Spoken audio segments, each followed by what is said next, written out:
بسم اللہ الرحمن الرحیم۔ السلام علیکم ورحمۃ اللہ وبرکاتہ۔ رسول اللہ صلی اللہ علیہ وآلہ وسلم کی بہترین وصیتیں۔ رسول اللہ صلی اللہ علیہ وآلہ وسلم نے ارشاد فرمایا، باپ کے ساتھ حسن سلوک سے عمر میں اضافہ ہوتا ہے اور ماں کے ساتھ حسن سلوک سے ایمان پر خاتمہ ہوتا ہے۔ رسول اللہ صلی اللہ علیہ وآلہ وسلم نے فرمایا، اور اپنے اہل و عیال کو اللہ تعالیٰ کے احکام کے بارے میں ڈراتے رہنا۔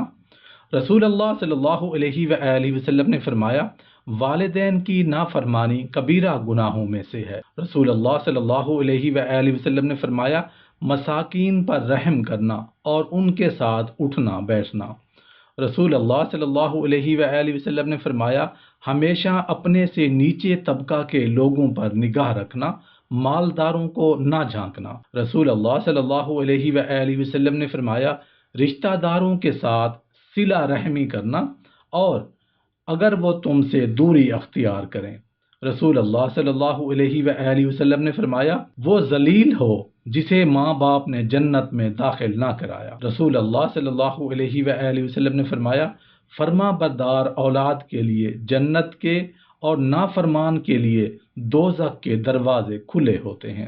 رسول اللہ صلی اللہ علیہ وآلہ وسلم نے فرمایا، ماں باپ کی طرف گھور کر دیکھنا بھی عقوق یعنی نافرمانی میں شامل ہے۔ رسول اللہ صلی اللہ علیہ وآلہ وسلم نے فرمایا، ماں باپ کو گالی دینا گناہ کبیرہ ہے۔ رسول اللہ صلی اللہ علیہ وآلہ وسلم نے فرمایا، ماں باپ پر لعنت کرنے والا ملعون ہے۔ رسول اللہ صلی اللہ علیہ وآلہ وسلم نے فرمایا، میں تم کو اللہ سے ڈرنے کی وصیت کرتا ہوں۔ رسول اللہ صلی اللہ علیہ وآلہ وسلم نے فرمایا، ہمیشہ سچ بولنا اور وعدہ پورا کرنا، امانت ادا کرنا، خیانت مت کرنا۔ رسول اللہ صلی اللہ علیہ وآلہ وسلم نے فرمایا، یتیموں پر رحم کرنا، پڑوسیوں کے حقوق ادا کرنا، غصے کو پی جانا، نرم خوئی اختیار کرنا۔ رسول اللہ صلی اللہ علیہ وآلہ وسلم نے فرمایا، لوگوں کو سلام کرنا، گفتگو میں نرم لہجہ اختیار کرنا، ایمان کی نگہداشت کرنا، قرآن کریم میں تفقہ یعنی تدبر اختیار کرنا۔ رسول اللہ صلی اللہ علیہ وآلہ وسلم نے فرمایا، ماں باپ کو قتل کرنے والا سب سے زیادہ سخت عذاب میں ہوگا۔ رسول اللہ صلی اللہ علیہ وآلہ وسلم نے فرمایا، ماں باپ کو ستانے کی سزا دنیا میں ہی مل جاتی ہے۔ رسول اللہ صلی اللہ علیہ وآلہ وسلم نے فرمایا، ماں باپ کو ستانے والا جنت میں داخل نہیں ہوگا۔ رسول اللہ صلی اللہ علیہ وآلہ وسلم نے فرمایا، حق بات کہنا اگرچہ کڑوی ہو، لا حول ولا قوت الا باللہ کا ورد رکھنا۔ رسول اللہ صلی اللہ علیہ وآلہ وسلم نے فرمایا، اللہ تعالیٰ کی عبادت اس طرح کرو کہ گویا اللہ کو دیکھ رہے ہو، اور اپنے آپ کو مردوں میں شمار کرو، اور اگر چاہو تو تم کو بتلا دوں کہ تم ان سے زیادہ چیز کے مالک ہو، اور اپنے ہاتھ سے اشارہ فرمایا زبان کی طرف۔ رسول اللہ صلی اللہ علیہ وآلہ وسلم نے فرمایا، آخرت کی محبت دل میں جمانا، حساب آخرت سے ہمیشہ لرزاں اور ترساں رہنا، دنیاوی امیدیں کم رکھنا، اچھے اعمال بجا لانا۔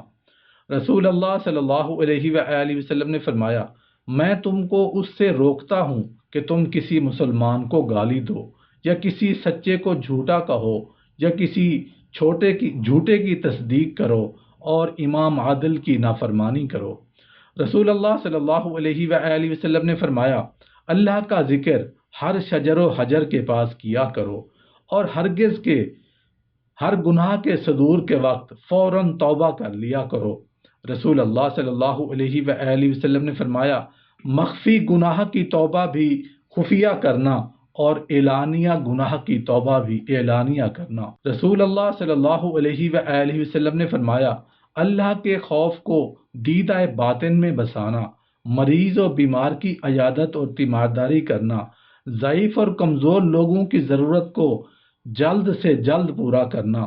رسول اللہ صلی اللہ علیہ وآلہ وسلم نے فرمایا، فقراء اور مساکین کے ساتھ بیٹھنا، لوگوں کے ساتھ انصاف کا معاملہ رکھنا، اور حق بات ہی زیر زبان لانا، اللہ کے معاملہ میں کسی ملامت کرنے والے کی ملامت کی پرواہ نہ کرنا۔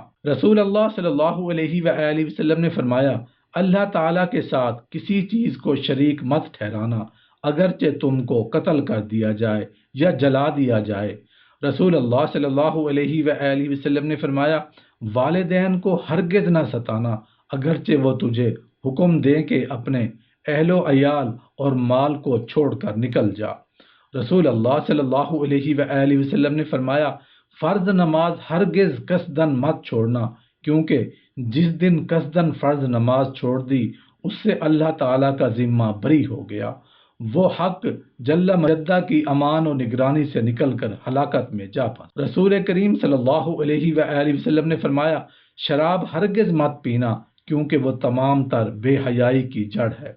رسول اللہ صلی اللہ علیہ وآلہ وسلم نے فرمایا، گناہ سے پرہیز رکھنا، کیونکہ گناہ کی وجہ سے اللہ تعالیٰ کی ناراضگی نازل ہو جاتی ہے۔ رسول اللہ صلی اللہ علیہ وآلہ وسلم نے فرمایا، میدان جہاد سے مت بھاگنا، اگرچہ اور لوگ ہلاک ہو جائیں۔ رسول اللہ صلی اللہ علیہ وآلہ وسلم نے فرمایا، اور جب لوگوں میں طاعون وغیرہ کی وجہ سے اموات ہونے لگیں اور تم وہاں موجود ہو تو وہاں سے مت بھاگنا، بلکہ جم کر رہنا۔ رسول اللہ صلی اللہ علیہ وآلہ وسلم نے فرمایا، اپنے اہل و عیال پر اپنا حلال اور عمدہ مال خرچ کرنا۔ رسول اللہ صلی اللہ علیہ وآلہ وسلم نے فرمایا، ادب سکھانے کی غرض سے اپنی لاٹھی تیار رکھنا اور اہل و عیال کی جانب سے غافل ہو کر مت بیٹھ جانا۔